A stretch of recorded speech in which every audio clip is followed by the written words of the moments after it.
ഹരേ ഹരേ ഹരേ രാമ ഹരേ രാമ രാമ രാമ ഹരേ ഹരേ ഹരേ കൃഷ്ണ കൃഷ്ണ കൃഷ്ണ ഹരേ ഹരേ ഹരേ ഹരേ രാമ രാമ രാമ ഹരേ ഹരേ ഹരേ കൃഷ്ണ കൃഷ്ണ കൃഷ്ണ ഹരേ ഹരേ ഹരേ രാമ രാമ രാമ രാമ ഹരേ ഹരേ ഹരേ കൃഷ്ണ കൃഷ്ണ കൃഷ്ണ ഹരേ ഹരേ ഹരേ രാമ രാമ രാമ രാമ ഹരേ ഹരേ കൃഷ്ണ കൃഷ്ണ കൃഷ്ണ ഹരേ ഹരേ ഹരേ രാമ കൃഷ്ണ. ഓം നമോ ഭഗവതേ വാസുദേവായ. ഓം നമോ ഭഗവതേ വാസുദേവായ. ഓം അജ്ഞാനതിമിരാന്തസ്യ ജ്ഞാനാഞ്ജനശലാഖയ ചക്ഷുരുന്മീലിതം യേന തസ്മൈ ശ്രീ ഗുരവേ നമഃ. ഹേ കൃഷ്ണ കരുണാ സിന്ധോ ദീനബന്ധോ ജഗത്പതേ ഗോപേശ ഗോപികാകാന്ത രാധാകാന്ത നമോസ്തുതേ. തപ്തകാഞ്ചന ഗൗരാംഗീ രാധേ വൃന്ദാവനേശ്വരി വൃഷഭാനുസുതേ ദേവി പ്രണമാമി ഹരിപ്രിയേ. ജയ ശ്രീകൃഷ്ണ ചൈതന്യ പ്രഭു നിത്യാനന്ദ ശ്രീ അദ്വൈത ഗദാധര ശ്രീവാസാദി ഗൗരഭക്തവൃന്ദ. ഹരേ കൃഷ്ണ കൃഷ്ണ കൃഷ്ണ ഹരേ ഹരേ ഹരേ രാമ രാമ രാമ ഹരേ ഹരേ ഹരേ കൃഷ്ണ കൃഷ്ണ കൃഷ്ണ ഹരേ ഹരേ ഹരേ രാമ രാമ രാമ ഹരേ ഹരേ. ശ്രീ ശ്രീ രാധാ ഗോവിന്ദ് കി ജയ്. ശ്രീല പ്രഭുപാദ് കി ജയ്. ഗുരു മഹാരാജ് കി ജയ്. ഹരേ കൃഷ്ണ. എല്ലാ ഭക്തർക്കും സ്വാഗതം. ഇസ്കോൺ മാംഗ്ലൂരുവിൽ നിന്നുള്ള ഭഗവത്ഗീത പഠന ക്ലാസ് ആണ്. എല്ലാവർക്കും സ്വാഗതം. അപ്പൊ നമ്മൾ 24 ശ്ലോകം 6-ാമത്തെ അധ്യായത്തില് നോക്കിക്കഴിഞ്ഞു. സനിശ്ചയേന യോക്തവ്യോ യോഗോ നിർവിണ്ണ ചേതസ സങ്കൽപ്പ പ്രഭവാൻ കാമാം ത്യക്ത്വാ സർവാനശേഷത മനസൈവേന്ദ്രിയ ഗ്രാമം വിനിയമ്യ സമന്തത. സ്ഥൈര്യത്തോടും വിശ്വാസത്തോടും കൂടി വേണം യോഗ പരിശീലനത്തില് ഏർപ്പെടാൻ. വഴിമാറി പോകരുത് അല്ലെ. ഒരു ദിവസം ചെയ്തു പിന്നെ വേണ്ട വെച്ചു, അങ്ങനെ പാടില്ല. മനസ്സിൽ തോന്നിയ ഭൗതികങ്ങളായ എല്ലാ ആഗ്രഹങ്ങളും ഒന്നൊഴിയാതെ ഉപേക്ഷിക്കുക. അങ്ങനെ മനസ്സുകൊണ്ട് ഇന്ദ്രിയങ്ങളെയൊക്കെ നിയന്ത്രിക്കുകയും ചെയ്യുക. അങ്ങനെ വേണം യോഗ. ധ്യാന യോഗത്തിലൂടെ ആത്മനിഷ്ഠനാകുന്ന ആളാണ് യുക്തൻ എന്ന് പറഞ്ഞു നമ്മള്. അപ്പൊ എല്ലാം സങ്കല്പത്തിലൂടെയാണ് അല്ലെ എല്ലാം നടക്കുന്നത്. നമ്മള് ഭഗവാനെ ഇങ്ങനെ സങ്കല്പിക്കണം. അങ്ങനെ കുറെ വർഷങ്ങളോളം ചെയ്തിട്ട് കുരൂരമ്മ അല്ലെ ലക്ഷ്യം നേടിയത് നമ്മൾ കണ്ടു. അതേപോലെയാണ് നമ്മള്. പെട്ടെന്നൊന്നും ഭഗവാനെ കിട്ടില്ല. കുറച്ചൊക്കെ ക്ഷമയോടെ പ്രയത്നം ചെയ്തുകൊണ്ടിരിക്കുക. 25-ാമത്തെ ശ്ലോകം. ശനൈരുപരമേത് ബുദ്ധ്യാ ധൃതി ഗൃഹീതയാ ആത്മസംസ്ഥം മനഃകൃത്വാ ന കിഞ്ചിദഭിചിന്തയേത്. ക്രമേണ പടിപടിയായി വിശ്വാസദാർഢ്യമാർന്ന ബുദ്ധിയുടെ സഹായത്താൽ സമാധിസ്ഥനാകണം. മനസ്സിനെ ആത്മാവിൽ ഉറപ്പിക്കുക, മറ്റൊന്നിനെയും കുറിച്ച് ചിന്തിക്കരുത് എന്നാണ്. അപ്പൊ മനസ്സിനെ ആത്മാവിൽ ഉറപ്പിക്കുക എന്ന് പറഞ്ഞ ഭഗവാനെ സ്മരിക്കുക അല്ലെ. ഭഗവാനെ അങ്ങോട്ട് സങ്കല്പിക്കുക. സർവാംഗ സുന്ദരനായിട്ട് സർവാഭരണ വിഭൂഷിതനായിട്ട് പ്രസന്ന മുഖം ഉള്ള ആ ഭഗവാനെ ധ്യാനിച്ച ശേഷം പാദം മുതല് ഓരോ അംഗത്തെയും സമഗ്രമായിട്ട് ഇങ്ങനെ ധ്യാനിച്ചു വരിക. അങ്ങനെ മന്ദഹാസ സുന്ദരമായിട്ടുള്ള ആ മുഖത്ത് ധ്യാനം എത്തുമ്പോഴുണ്ടല്ലോ, അവിടെ തന്നെ മനസ്സിനെ നിർത്താൻ ശ്രമിക്കുക. ഇത്രയും ചെയ്താൽ മതി. സ്വാഭാവികമായിട്ട് മനസ്സ് ശാന്തമായിക്കോളും. അങ്ങനെ പര്യവസാനിക്കും. നിത്യാനന്ദം നമുക്ക് പ്രകാശിതമാവും എന്നാണ്. അപ്പോ അങ്ങനെ മറ്റൊന്നിനെ കുറിച്ച് ചിന്തിക്കരുത്. അങ്ങനെയാണ് ദൃഢവിശ്വാസം കൊണ്ടും ബുദ്ധി ഉപയോഗിച്ചും പതുക്കെ ഇന്ദ്രിയ വിഷയങ്ങളിൽ നിന്ന് ആദ്യം വിരമിക്കുക. പ്രത്യാഹാരം ഇതാണ് പ്രത്യാഹാരം എന്ന് പറയുന്നത്. എന്താണ്? ഇന്ദ്രിയ വിഷയങ്ങളിൽ നിന്ന് വിരമിക്കലാണ് പ്രത്യാഹാരം. ദൃഢവിശ്വാസം, ധ്യാനം, ഇന്ദ്രിയ നിഗ്രഹം ഇവ കൊണ്ട് മനസ്സിനെ നിയന്ത്രിച്ചിട്ട് സമാധിയിൽ വർത്തിക്കാൻ നമുക്ക് സാധിക്കണം. 26ാമത്തെ ശ്ലോകം. യതോ യതോ നിശ്ചലതി മനശ്ചഞ്ചലമസ്ഥിരം തതസ്തതോ നിയമ്യൈതദാത്മന്യേവ വശം നയേത്. സ്വഭാവേന ചപലവും ചഞ്ചലവുമായ മനസ്സ് എവിടെയൊക്കെ അലഞ്ഞു നടക്കുന്നുവോ അവിടെ നിന്നെല്ലാം പിൻവലിച്ച് അതിനെ ആത്മാവിന് അധീനമാക്കിക്കൊള്ളണം. എന്തു വേണം? ഈ മനസ്സ് ചഞ്ചലമാണ് അല്ലെ, ഒരു കുരങ്ങിനെ പോലെയാണ്. അങ്ങനെ അവിടെ എവിടെയൊക്കെ ചാടിക്കൊണ്ട് അലഞ്ഞു നടന്നുകൊണ്ടിരിക്കും. അവിടെ നിന്നൊക്കെ ആ മനസ്സിനെ പിൻവലിക്കുക, എന്നിട്ട് ആത്മാവില് അധീനമാക്കുക അല്ലെ. മനസ്സിന് ഒരു ആലംബം വേണം. ഭഗവാനില് അതിനെ ഒരിടത്ത് ഉറയ്ക്കാത്തതാണ്, ഇളകിക്കൊണ്ടിരിക്കുന്നതാണ് മനസ്സ്. ആത്മജ്ഞാനം നേടിയ യോഗി മനസ്സിനെ നിയന്ത്രിക്കും. മനസ്സല്ല ആ ആളെ നിയന്ത്രിക്കുക അല്ലെ, മനസ്സിനെ അതുവഴി ഇന്ദ്രിയങ്ങളെയും നിയന്ത്രിക്കുന്ന ആള് ഗോസ്വാമി എന്ന് പറയും അല്ലെ. മനസ്സിന് കീഴടങ്ങിയ ആളെ ഗോദാസൻ എന്നാ പറയാ. ഇന്ദ്രിയങ്ങളുടെ ദാസൻ, അതാണ് ഗോദാസൻ. ഇന്ദ്രിയങ്ങളെ നമ്മള് റെഗുലേറ്റ് ചെയ്യണം. ഇന്ദ്രിയനാഥനായിട്ടുള്ള കൃഷ്ണൻ, ഋഷികേശൻ, ആ ഋഷികേശന്റെ സേവനത്തില് ഋഷികേശ സേവനം ഭക്തി രുച്യതേ എന്നാണ്. ആ ഋഷികങ്ങളെ കൊണ്ട്, നമ്മുടെ എല്ലാ ഇന്ദ്രിയങ്ങളെ കൊണ്ടും ഋഷികേശനായിക്കൊണ്ട് സേവനമനുഷ്ഠിക്കുക. അപ്പോ വിശുദ്ധിയാർന്ന ഇന്ദ്രിയങ്ങളാൽ കൃഷ്ണനെ സേവിക്കുന്നതിനെയാണ് കൃഷ്ണാവബോധം എന്ന് പറയാ. ഇന്ദ്രിയങ്ങളെ പൂർണ്ണമായി നിയന്ത്രിക്കാനുള്ള വഴി ഇതാണ്. എങ്ങനെയാ? ഭഗവാനില് മനസ്സൂന്ന, അപ്പോൾ ഇന്ദ്രിയങ്ങൾ മറ്റെവിടെയും സഞ്ചരിക്കാതെ ഇരുന്നോളും. കർമ്മങ്ങൾ ചെയ്തിട്ട് കർമ്മവാസനകൾ നശിച്ച് അകൽമഷം എന്നുള്ള ആ അവസ്ഥ വരണം. ഇതാണ് 27ാമത്തെ ശ്ലോകം പറയുന്നത്. പ്രശാന്ത മനസം ഹ്യേനം യോഗിനം സുഖമുത്തമം ഉപൈതി ശാന്തരജസം ബ്രഹ്മഭൂതമകൽമഷം. എന്നിൽ തന്നെ മനസ്സുറപ്പിച്ച യോഗി അതീന്ദ്രിയ ആനന്ദത്തിന്റെ പരമകാഷ്ഠയിലെത്തുന്നു.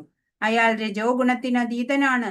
താൻ പരമപുരുഷനുമായി ഗുണത്തിൽ ഒന്നാണെന്ന് മനസ്സിലാക്കുന്നതിനാൽ പൂർവകർമ്മങ്ങളുടെ പ്രതികരണങ്ങളിൽ നിന്ന് മുക്തനുമാണ്. ഭഗവാനിൽ തന്നെ മനസ്സുറപ്പിച്ച ആ ഭക്തനുണ്ടല്ലോ, അതീന്ദ്രിയ ആനന്ദമാണ് അനുഭവിക്കുക. രജോ ഗുണത്തിനൊക്കെ അതീതനായി കഴിഞ്ഞു. പരമപുരുഷനുമായിട്ട് ഗുണത്തിൽ ഒന്നാണ് അല്ലെ. ഭഗവാന്റേതായ എല്ലാ ഗുണങ്ങളും ഭഗവത് അംശമായിട്ടുള്ള നമുക്കുമുണ്ട്. അങ്ങനെ മനസ്സിലാക്കിയ ആള് പൂർവകർമ്മങ്ങളുടെ ആ കർമ്മഭാരത്തിൽ നിന്നൊക്കെ മുക്തനാണ് എന്നാണ്. ഇപ്പൊ ബ്രഹ്മഭൂതം എന്നുള്ള വാക്ക് ഭൗതിക മാലിന്യങ്ങൾ ഒഴിഞ്ഞിട്ട് ഇന്ദ്രിയാതീതമായ ഭഗവത് സേവനത്തില് ഏർപ്പെട്ടിരിക്കുക. അങ്ങനെയുള്ള ആളെയാണ് ബ്രഹ്മഭൂതാവസ്ഥയിലുള്ള ആള് എന്ന് പറയാ. മദ്ഭക്തിം ലഭതേ പരാം എന്ന ഭഗവാന്റെ ചരണാരവിന്ദങ്ങളില് മനസ്സ് കേന്ദ്രീകരിക്കാത്ത ഒരാൾക്ക് ബ്രഹ്മത്തിന്റെ ഗുണത്തില് സ്ഥിതി ചെയ്യാനാവില്ല, ബ്രഹ്മഭൂതാവസ്ഥ നേടില്ല എന്നാണ്. സവൈ മനകൃഷ്ണ പദാരവിന്ദയോ സദാ ഭഗവത് സേവന നിരതനാകുന്നത്, അതാണ് കൃഷ്ണാവബോധം. ഇപ്പൊ രജോ ഗുണത്തിൽ നിന്നും അതുപോലെ ഭൗതിക കൽമഷങ്ങളിൽ നിന്നും എല്ലാം പിന്നെ നമ്മള് മോചിതരാവും. 28ാമത്തെ ശ്ലോകം. യുഞ്ജന്നേവം സദാത്മാനം യോഗി വിഗത കൽമഷ സുഖേന ബ്രഹ്മ സംസ്പർശം അത്യന്തം സുഖമശ്നുതേ. അപ്രകാരം നിയന്ത്രിത ആത്മാവായ യോഗി സദാ യോഗനിഷ്ഠനായി ഭൗതിക മാലിന്യങ്ങളിൽ നിന്ന് മുക്തി നേടി ഭഗവാന്റെ അതീന്ദ്രിയ സേവനമാകുന്ന പരമാനന്ദത്തിന്റെ അത്യുന്നതമായ അവസ്ഥയിലേക്ക് എത്തുന്നു. അങ്ങനെ ആത്മാവ്, നിയന്ത്രിത ആത്മാവ് അല്ലെ, ഇന്ദ്രിയ മനോനിയന്ത്രണം വന്ന ആ യോഗി യോഗനിഷ്ഠനാണ് സദാ. ഭൗതിക മാലിന്യങ്ങളിൽ നിന്നൊക്കെ മുക്തി നേടിക്കഴിഞ്ഞു. ഭഗവാന്റെ അതീന്ദ്രിയ സേവനം ആകുന്ന ആ പരമാനന്ദത്തിന്റെ അത്യുന്നതമായ അവസ്ഥ അനുഭവിച്ചറിയാൻ പ്രാപ്തനായി എന്നാണ്. നമ്മള് ഏത് പ്രകാരം കേന പ്രകാരേണ മനകൃഷ്ണേ നിവേശയേത്, മനസ്സ് ഭഗവാനിൽ ഉറപ്പിക്കാൻ സാധിക്കുക. പരമപുരുഷനോടുള്ള ദിവ്യമായ ഈ സമ്പർക്കം അതാണ് ബ്രഹ്മസംസ്പർശം എന്നൊക്കെ പറയുന്നത്. 29ാമത്തെ ശ്ലോകം. സർവഭൂതസ്ഥമാത്മാനം സർവഭൂതാനി ചാത്മനി ഈക്ഷതേ യോഗയുക്താത്മാ സർവത്ര സമദർശന. എല്ലായിടത്തും ഒരേ ഒരു ബ്രഹ്മം മാത്രം കാണുന്ന യോഗി ആണ് പറയുന്ന സമദർശിത്വം. ഒരു യഥാർത്ഥ യോഗി സർവജീവികളിലും എന്നെ കാണുന്നു, അയാൾ സർവജീവികളെയും എന്നിലും കാണുന്നു. ആത്മസാക്ഷാത്കാരം സിദ്ധിച്ചവൻ പരമപുരുഷനായ എന്നെ എവിടെയും കണ്ടെത്തും. അപ്പൊ എന്താണ് ഭഗവാൻ പറയണത്? ഒരു യഥാർത്ഥ ജ്ഞാനി അല്ലെങ്കിൽ യോഗി സർവജീവികളിലും ഭഗവാനെ തന്നെയാണ് കാണുക. ഹരേ കൃഷ്ണ. ഹരേ കൃഷ്ണ. ഹരേ കൃഷ്ണ. കേൾക്കുന്നുണ്ടോ?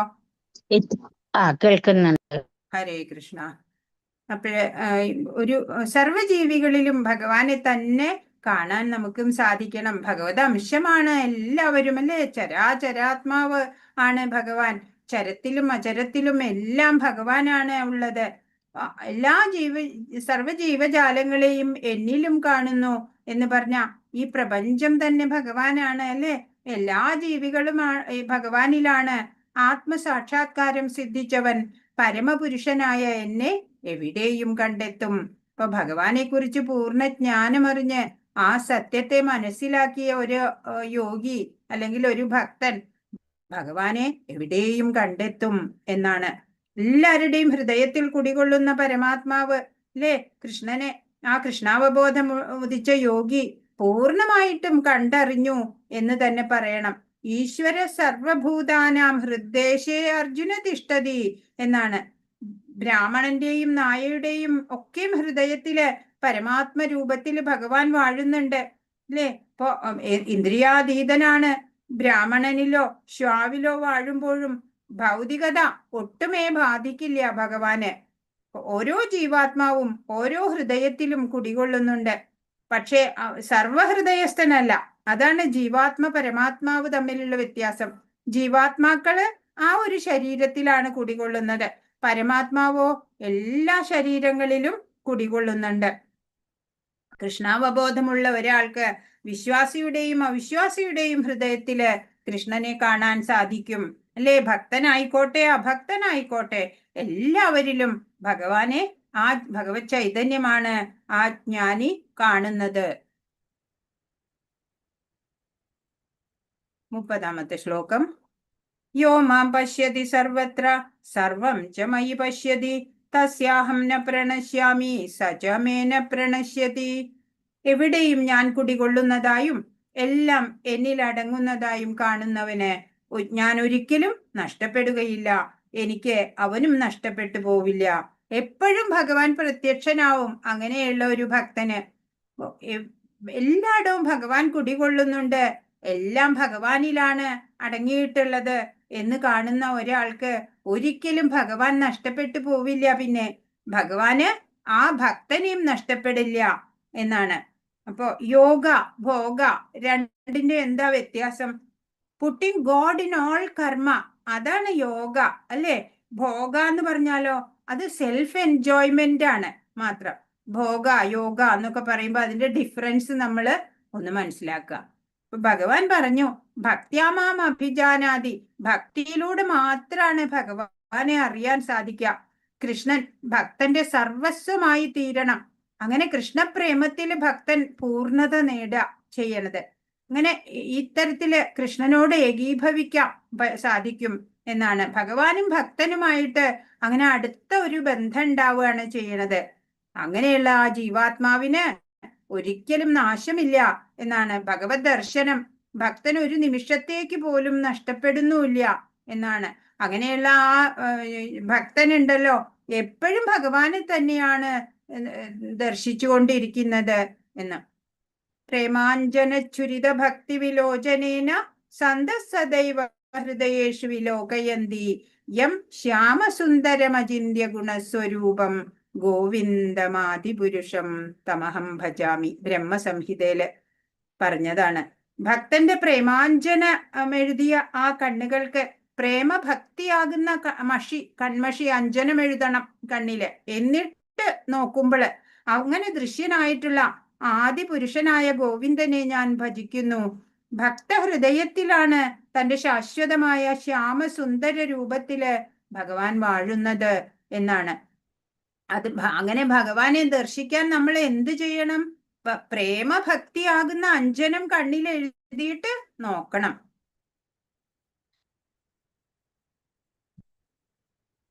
മുപ്പത്തൊന്നാമത്തെ ശ്ലോകം. സർവഭൂതസ്ഥിതം യോ മാം ഭജത്യേകത്വമാസ്ഥിത സർവഥാ വർത്തമാനോപി സയോഗി മയി വർത്തത്തെ. ഞാനും പരമാത്മാവും ഒന്നു തന്നെ എന്നറിഞ്ഞുകൊണ്ട് ആരാധ്യനായ പരമാത്മാവിന്റെ സേവനത്തിൽ മുഴുകിയ യോഗി ഏതു സന്ദർഭത്തിലും എന്നിൽ തന്നെ ജീവിക്കുന്നു. എന്താ പറയണേ? ഭഗവാനും പരമാത്മാവും, ഭഗവാൻ കൃഷ്ണനും പരമാത്മാവും ഒന്ന് തന്നെയാണെന്നറിഞ്ഞിട്ട് ആ ആരാധ്യനായ പരമാത്മാവിന്റെ സേവനത്തിൽ മുഴുക. അങ്ങനെയുള്ള ഒരു ഭക്തൻ എപ്പോഴും ഭഗവാനിൽ തന്നെയാണ് ജീവിക്കുന്നത്. അല്ലേ? ഭഗവാനെ മറക്കുന്ന ഒരു നിമിഷം പോലും ഇല്ല. പരമാത്മാവിനെ ധ്യാനിച്ച് ശീലിക്കുന്ന ഒരു യോഗിക്ക് കൃഷ്ണന്റെ പൂർണ്ണ അംശമായ ശംഖചക്ര ഗദാ പത്മധാരിയായ ചതുർഭുജ വിഷ്ണുവിനെ സ്വഹൃദയത്തിൽ കാണാൻ സാധിക്കും എന്നാണ്.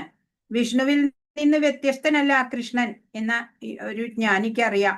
പരമാത്മാവിന്റെ ഈ രൂപത്തിൽ കൃഷ്ണൻ ഏവരുടെയും ഹൃദയത്തിൽ വാഴുന്നു. കൂടാതെ എണ്ണമറ്റ ജീവാത്മാക്കളുടെ ഹൃദയങ്ങളിൽ വാഴുന്ന പരമാത്മാക്കൾ തമ്മിൽ ഒരു വ്യത്യാസവും ഇല്ല. സെയിം ആണ്, സെയിം ടു സെയിം. യോഗചര്യയിലെ സമാധിയുടെ ആ പരമകാഷ്ഠയുണ്ടല്ലോ, അതാണ് കൃഷ്ണാവബോധം എന്ന് പറയണത്. എല്ലാവരുടെയും ഹൃദയത്തില് കൃഷ്ണൻ പരമാത്മാവായിട്ട് കുടികൊള്ളുന്നുണ്ട് എന്നുള്ള ആ ബോധം തന്നെയാണ് ഒരു യോഗിയെ പെർഫെക്റ്റ് ആക്കണത് എന്നാണ്.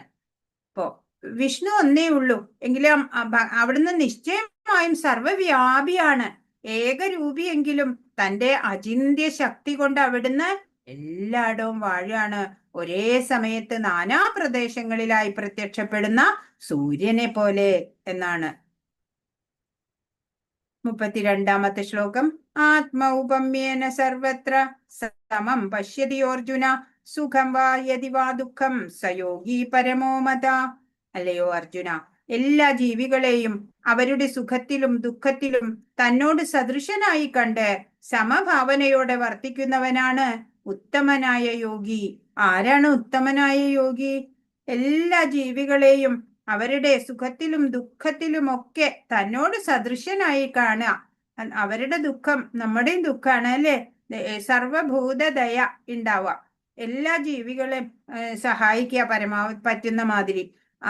ആരും ഉപദ്രവിക്കരുത് ഒരു ജീവിയെ. അങ്ങനെ തന്നോട് സദൃശനായിട്ട് കാണുക, സമഭാവനയോടെ വർത്തിക്കുക. അങ്ങനെയുള്ള ഒരാളാണ് ഉത്തമനായ യോഗി എന്നാണ്.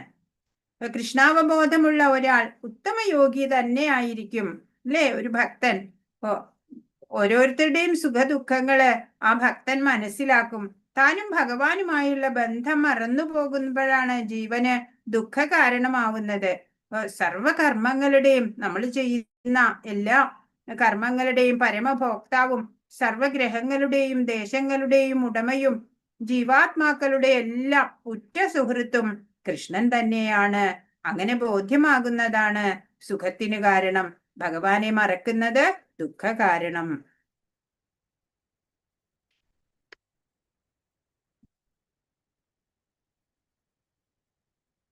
33ാമത്തെ ശ്ലോകം അർജുനനാണ് ചോദിക്കുന്നത്. യോയം യോഗസ്ത്വയാ പ്രോക്ത സാമ്യേന മധുസൂദന ഏതസ്യാഹം ന പശ്യാമി ചഞ്ചലത്വാത് സ്ഥിതിം സ്ഥിരം. അർജുനൻ പറഞ്ഞു, ഹേ മധുസൂദന, അങ്ങ് പറഞ്ഞു തന്ന ഈ യോഗ പദ്ധതി അപ്രായോഗികമെന്നും ചഞ്ചല മനസ്കനായ എനിക്ക് താങ്ങുവതല്ലെന്നും തോന്നുന്നു. അപ്പൊ അർജുനൻ വിചാരിക്കുകയാണ്, ഞാനൊരു ക്ഷത്രിയൻ, എനിക്ക് എങ്ങനെ ഈ യോഗ പദ്ധതിയിലൊക്കെ വിജയിക്കാൻ സാധിക്കും എന്ന് അർജുനന് സംശയം വന്നു. അതാ ചോദിച്ചത്. അങ്ങ് പറഞ്ഞു ഈ യോഗ പദ്ധതിയൊക്കെ കുറിച്ച്, അത് അപ്രായോഗികമാണ് ചഞ്ചല മനസ്കനായ എന്നെ പോലുള്ളവർക്ക് എന്നാണല്ലോ തോന്നുന്നത് എന്ന്. അപ്പൊ ചിന്തകള് ഒന്നിനു പുറകെ ഒന്നായിട്ട് ഇങ്ങനെ മനസ്സിൽ വരും അല്ലേ? അപ്പോ മനസ്ഥിരത സാധ്യമാണോ എന്നെ പോലുള്ള ഒരാൾക്ക് എന്നാണ് യോഗം എനിക്ക് ഈ യോഗ പദ്ധതി എന്നെ കൊണ്ടാവുമോ എന്നാണ് അർജുനൻ ചോദിക്കുന്നത്. അർജുനന് മനസ്ഥിരതയില്ല എന്ന് നമുക്ക് ആദ്യത്തെ അധ്യായത്തിൽ തന്നെ നമുക്ക് മനസ്സിലായി. യുദ്ധം ചെയ്യാൻ സന്നദ്ധനായിട്ട് വന്ന ആള് അല്ലെ, പൂജനീയരായ ഗുരുക്കന്മാരെയും എല്ലാരെയും കണ്ടപ്പോഴ് ഞാൻ യുദ്ധം ചെയ്യുന്നില്ല എന്ന തീരുമാനത്തിലെത്തി അല്ലെ, ചഞ്ചല ചിത്തൻ. അപ്പോ മനസ്ഥിരത സാധ്യമാവുമോ, എനിക്ക് യോഗ പദ്ധതിയില് വിജയിക്കാൻ സാധിക്കുമോ എന്നാണ് അർജുനൻ ഇവിടെ ചോദിക്കുന്നത്. വീണ്ടും ചോദിക്കുന്നുണ്ട് 34-ാമത്തെ ശ്ലോകം. ചഞ്ചലം ഹി മനഃകൃഷ്ണ പ്രമാധി ബലവദൃഢം തസ്യാഹം നിഗ്രഹം മന്യേ വായോരിവ സുദുഷ്കരം. പിന്നെയും ചോദിക്കുകയാണ്, ഒന്നും കൂടി ക്ലിയർ ആക്കാൻ. മനസ്സ് ചഞ്ചലമാണ്, പ്രക്ഷുബ്ധമാണ്, വഴങ്ങാത്തതും ബലമേറിയതുമാണ് കൃഷ്ണ. അതിനെ നിയന്ത്രിക്കാൻ കാറ്റിനെ പിടിച്ചു നിർത്തുന്നതിനേക്കാൾ പ്രയാസമുണ്ടെന്ന് എനിക്ക് തോന്നുന്നു. അപ്പൊ മനസ്സിനെ കൺട്രോൾ ചെയ്യുക വളരെ ടഫാണ് കൃഷ്ണ. കാറ്റിനെ പിടിച്ചു നിർത്താൻ ആർക്കെങ്കിലും സാധിക്കോ? അതിനേക്കാട്ടും പ്രയാസാണ് മനസ്സിനെ നിയന്ത്രിക്കുക. മനസ്സ് ചഞ്ചലമാണ്, എപ്പോഴും പ്രക്ഷുബ്ധമായിക്കൊണ്ടിരിക്കും, ഒരിക്കലും വഴങ്ങില്ല, കരുത്തുറ്റതാണ്, ബലവദൃഢം ആണ്. അതുകൊണ്ട് അതിനെ നിയന്ത്രിക്കുക എന്ന് പറഞ്ഞ കാറ്റിനെ വേണമെങ്കിൽ പിടിച്ചു നിർത്താം, അതിനേക്കാളും ദുഷ്കരമാണല്ലോ എന്ന് പറയാണ് അർജുനൻ. സവൈ മനഃകൃഷ്ണ പദാരവിന്ദയോ. നിർദ്ദിഷ്ടമായ തന്റെ മനസ്സ് പൂർണ്ണമായിട്ട് കൃഷ്ണനിൽ അർപ്പിക്കുക എന്നാ മാത്രാണ് മനസ്സിനെ അലട്ടുന്ന മറ്റു പ്രവൃത്തികളൊക്കെ ഇല്ലാണ്ടാവുള്ളൂ. അതിനുവേണ്ടിയാണ് നമ്മുടെ ആത്മീയ ആചാര്യൻ നമുക്ക് പറഞ്ഞു തന്നു, ഹരേ കൃഷ്ണ മഹാമന്ത്രം ജപിക്കുക, ABCD ഫോർമുല പറഞ്ഞു തന്നു അല്ലെ, 4 റെഗുലേറ്റീവ് പ്രിൻസിപ്പിൾസ് പറഞ്ഞു തന്നു. No meat eating, no gambling, no intoxication, no illicit sex അല്ലെ. ഇപ്പൊ കാരുണ്യം, ദയ, സത്യം, ദാനം, അങ്ങനെയുള്ള 4 ധർമ്മത്തിന്റെ 4 തൂണുകളാണ് ഈ 4 റെഗുലേറ്റീവ് പ്രിൻസിപ്പിൾസ് എന്ന് പറയണത്. അത് സത്സംഗത്തിലൂടെ എപ്പോഴും ആക്റ്റീവായിട്ട് ഭഗവത് സേവനത്തിൽ മുഴുക, അത് മാത്രാണ് മനസ്സിനെ കൺട്രോൾ ചെയ്യാനുള്ള മാർഗം. അപ്പോഴ് ഈ ചോദിച്ച സംശയത്തിന് ഭഗവാൻ ഉത്തരം നൽകാണ് 35-ാമത്തെ ശ്ലോകത്തിൽ. ശ്രീ ഭഗവാൻ ഉവാച അസംശയം മഹാബാഹോ മനോ ദുർനിഗ്രഹം ജലം അഭ്യാസേന തു കൗന്തേയ വൈരാഗ്യേണ ച ഗൃഹ്യത്തെ. ശ്രീ ഭഗവാൻ പറഞ്ഞു, മഹാബാഹുവായ കുന്തിപുത്ര, അസ്ഥിരമായ മനസ്സിനെ അടക്കുക എന്നത് തീർച്ചയായും ദുഷ്കരമാണ്. എന്നാൽ യുക്തമായ പരിശീലനം കൊണ്ടും നിസ്സംഗത കൊണ്ടും അത് സാധിക്കാവുന്നതാണ്. കൃഷ്ണൻ പറഞ്ഞു, അതെ അർജുന, ഈ അസ്ഥിരമാണ് മനസ്സ്, അതിനെ നിയന്ത്രിക്കുക എന്ന് പറഞ്ഞാലോ ദുഷ്കരം തന്നെയാണ്. എന്നാലോ മാർഗമുണ്ട്. യുക്തമായ പരിശീലനം കൊണ്ടും നിസ്സംഗത കൊണ്ടും അത് സാധിക്കാവുന്നതാണ്. ഇപ്പോ വഴക്കമില്ലാത്ത മനസ്സിനെ നിയന്ത്രിക്കാൻ ഒട്ടും എളുപ്പമല്ല എന്ന് ഭഗവാനും സമ്മതിക്കുന്നുണ്ട്. പക്ഷെ പരിശീലനം കൊണ്ടും നിസ്സംഗത കൊണ്ടും അത് സാധിക്കുമെന്ന് പറയാണ്. അപ്പൊ എന്താ ഈ പരിശീലനം? പുണ്യസ്ഥലങ്ങളിൽ പോയിരിക്കൽ, പരമാത്മാവിൽ മനസ്സുറപ്പിക്കൽ, ഇന്ദ്രിയ മനസ്സുകളുടെ നിയന്ത്രണം, ബ്രഹ്മചര്യവ്രതം, ഏകാന്തവാസം എന്നീ കർമ്മ നിബന്ധനകള് ഒക്കെ എല്ലാം പൂർണ്ണമായി പാലിക്കാൻ ഇന്നുള്ളവർക്ക് കഴിയില്ല. ഇന്നിപ്പോ ഉള്ള ആൾക്കാർക്ക് ഒന്നിനും സമയമില്ല അല്ലേ, ഒട്ടും സമയമില്ല, മരിക്കാൻ പോലും സമയമില്ല. അപ്പൊ നമ്മള് ടോട്ടൽ ടൈമിനെ നമ്മള് എല്ലാവർക്കും 24 hours തന്നെയാണുള്ളത് അല്ലെ. അപ്പൊ ആ ഫുൾ സമയത്തിനെ നമ്മള് 3 ഡിവൈഡ് ചെയ്യാം. Work time, worry time, waste time, അങ്ങനെ WWW അങ്ങനെ 3 ഡിവൈഡ് ചെയ്യാം. വർക്ക് ടൈം എന്ന് പറഞ്ഞാൽ നമ്മുടെ ഓക്യുപ്പേഷണൽ ഡ്യൂട്ടീസ് ഒക്കെ ചെയ്യാനുള്ള സമയം. വറി ടൈം ഉണ്ട് അല്ലെ, നമ്മൾ ഭാവിയെ കുറിച്ച് ഇനിയിപ്പോ അങ്ങനെ ചെയ്താൽ എന്താവും അങ്ങനെയൊക്കെയുള്ള ഓർത്തിരിക്കാൻ കുറെ സമയം കളയും. പിന്നെ വേസ്റ്റ് ടൈം ഉണ്ട്, അത് വെച്ചാല് ലാഭമില്ലാത്ത പ്രവൃത്തികൾ ചെയ്തുകൊണ്ടിരിക്കും. Internet surfing, social media usage, അങ്ങനെയൊക്കെ വേസ്റ്റ് ടൈം കുറെ ഉണ്ട്. അപ്പൊ നമ്മൾ അതില് ഈ വേസ്റ്റ് ടൈമിനെ ഉണ്ടല്ലോ യോഗചര്യക്ക് ഉപയോഗിക്കാം. പ്രായേണ അല്പായുഷ സഭ്യ കലോ അസ്മിൻ യുഗേ ജന മന്ദാസു മന്ദമതയോ മന്ദഭാഗ്യോ ഹ്യുപദ്രുത എന്നാണ്. ഈ കലിയുഗത്തില് ജനങ്ങൾ അല്പായുസ്സുകളാണ്, അല്ലെ, മന്ദബുദ്ധികളാണ്, മന്ദഭാഗ്യരാണ്, അനവധി അനർത്ഥങ്ങളാലെ പീഡിതരാണ്. അപ്പൊ കുറച്ച് സമയമേ ഉള്ളൂ അവർക്ക്. അപ്പോ അവരുടെ ഈ ടൈം മാനേജ്മെന്റ് വളരെ കൃത്യമായിട്ട് അവർ ചെയ്താൽ മാത്രമാണ് അവർക്ക് ഈ യോഗചര്യയ്ക്കും ഒക്കെ വേണ്ടിയിട്ട് സമയം കണ്ടെത്താൻ സാധിക്കുള്ളൂ. അതാണ് ഇവിടെ നമ്മൾ ഓർക്കേണ്ടത്. കൃഷ്ണനിൽ നിന്ന് മനസ്സ് പിന്തിരിപ്പിക്കുന്ന ഏതിലും ആ ഒരു ഭക്തൻ വിരക്തനായിരിക്കും. അതാണ് അസംഗം കൊണ്ട് എന്ന് പറയണത്. 36-ാമത്തെ ശ്ലോകം. അസംയത ആത്മനായോഗോ ദുഷ്പ്രാപ ഇതി മേ മതി വശ്യാത്മനാ തുയതഥാ ശക്യോ വാപ്തുമുപായത. മനോനിയന്ത്രണമില്ലാത്തവന് ആത്മസാക്ഷാത്കാരം പ്രയാസമേറിയതാണ്. മനസ്സിനെ കീഴടക്കി വേണ്ടും വിധത്തിൽ ശ്രമിക്കുന്നവനാകട്ടെ അതിൽ വിജയം നിശ്ചയമാണ് താനും. ഇതാണ് എന്റെ അഭിപ്രായം. ഭഗവാൻ കൃഷ്ണന്റെ അഭിപ്രായം പറഞ്ഞു. ഇപ്പൊ മനോനിയന്ത്രണം ഇല്ലാത്തവർക്ക് ആത്മസാക്ഷാത്കാരം വളരെ പ്രയാസം തന്നെയാണ്. മനസ്സിനെ കീഴടക്കിയിട്ട് വേണ്ട വിധത്തിൽ പ്രയത്നിക്കാം. അങ്ങനെ ചെയ്യുന്നവർക്കോ വിജയം സുനിശ്ചിതാണ്. ഇതാണ് ഭഗവാന്റെ ഒരു അഭിപ്രായം. മനസ്സിനെ ഭൗതിക പ്രവർത്തനങ്ങളിൽ നിന്ന് വേർപെടുത്താൻ നമുക്ക് സാധിക്കണം.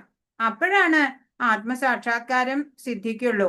ഭൗതിക സുഖങ്ങളിൽ മനസ്സ് മുഴുകിയിരിക്കുമ്പോൾ യോഗാനുഷ്ഠാനത്തിന് യത്നിക്കുന്നത് മുകളിൽ വെള്ളം ഒഴിച്ചിട്ട് ചുവട്ടിൽ തീ കത്തിക്കുന്ന പോലെയാ.